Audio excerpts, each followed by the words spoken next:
What is up, everybody? Welcome back to RacingDudes.com and welcome back to another one of our Kentucky Derby updates. All right, let's get to it this week. We got a little bit to talk about.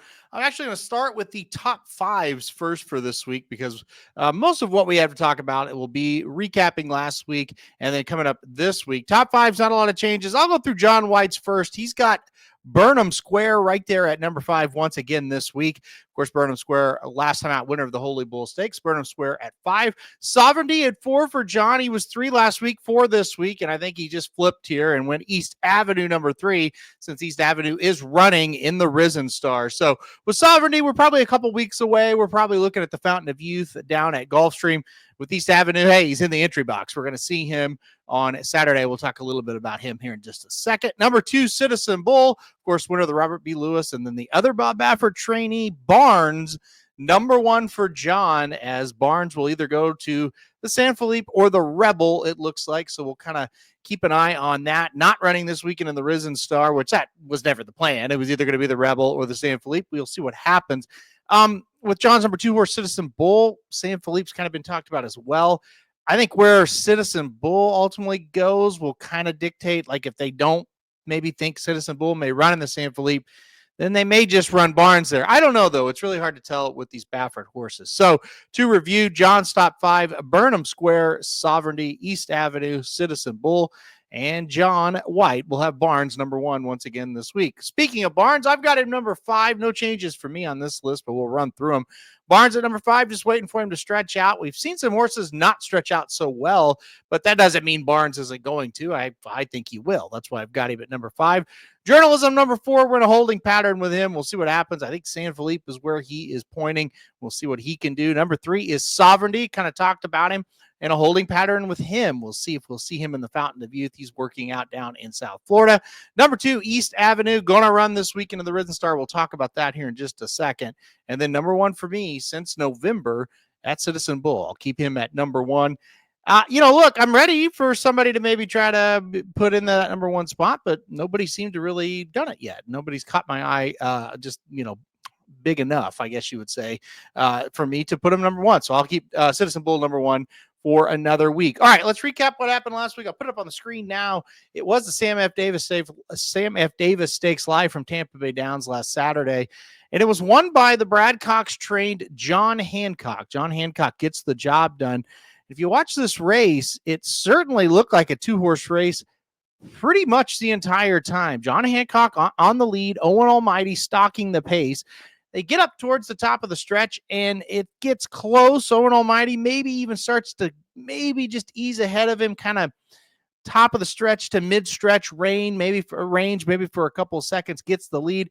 John Hancock fights right back, ends up kind of, I wouldn't say like just totally boom, putting Owen Almighty away, but ends up winning by half length. So he was drawing clear of Owen Almighty. Poster, who was the Remsen winner, was way, way back early. He closed up to get third, non-threatening third for sure. He gets up in the final stages to nip Camp Hale. You see down here, Poster 2 3/4 lengths behind. Camp Hale, the maiden, 3 lengths behind. So what's to unpack here? Well, I think Poster probably going to be better when they stretch out. Maybe a 1/16 a little too short here.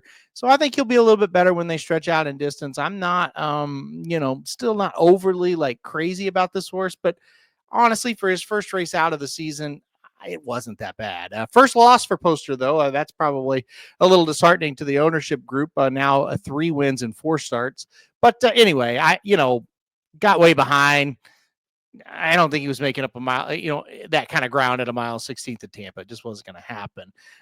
As for the top 2 finishers, it's kind of a matter of what happened. Did Owen Almighty, maybe he doesn't want to go a 1/16. If you watch the preview video, I picked Owen Almighty, but I said, I don't know, it's going to be iffy this 1/16. I think he can do it. Maybe he kind of stopped a little bit that last 16th of a mile, or maybe John Hancock just did dig right in and fend off the challenge. So Owen Almighty, look, it's not a great sign for going a 1.25 miles. I still think this is a really talented horse. Maybe he's a Pat Day type. We'll kind of see what they do. The kind of ownership group and the trainer said we'll kind of regroup and see what we want to do with him. And then for the winner, John Hancock, just the second start of his career. So I thought this was really good. I think he had every reason to finish second here and lose. The very experienced Owen Almighty draws up beside him. And like I said, I think for a couple seconds took the lead.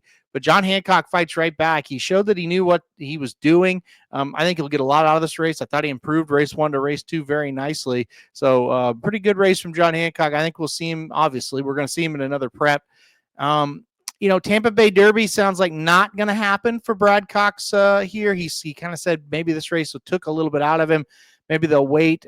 What does that really mean? Does that mean, Louisiana Derby, Arkansas Derby, the Wood Memorial, maybe Keeneland to the Bluegrass, Florida Derby even? I think that's kind of the approach that Brad Cox kind of hinted was going to happen with John Hancock. So he'll be in a big one, take one big shot in his next start. We'll kind of track and see where he's going to be, but it sounds like it's not going to be the Tampa Bay Derby. Well, we knew when Flavien Prat jumped aboard John Hancock and jumped off the graded stakes winner of the Rims and Poster, we knew that Hancock's probably pretty good, and he showed it. 85 buyer for the effort. I would say this. He's not good enough currently to win a race like the Kentucky Derby. However, who's to say he's not going to improve greater in his third start, second time against Stakes Company. What I meant to say there. He should get better. I think he's got room to improve.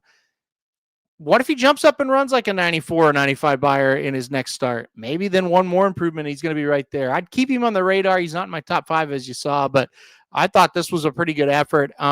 Look, I think he checked some boxes. He definitely checked some boxes for sure. All right, let's look ahead to what's coming up this weekend, because the first 50-point races here, I threw up on the screen there for you.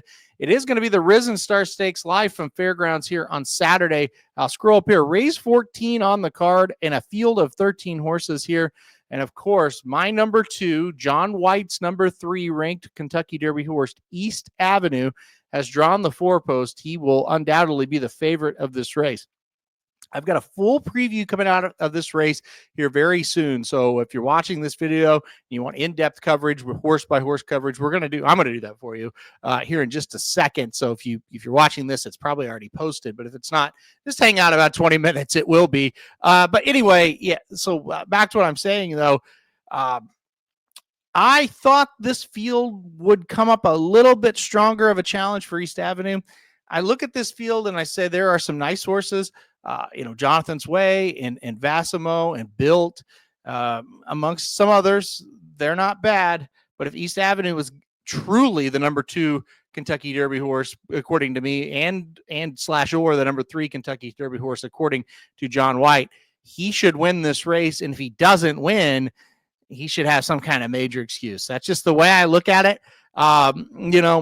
Tune into my video to see if I'm going to bet him.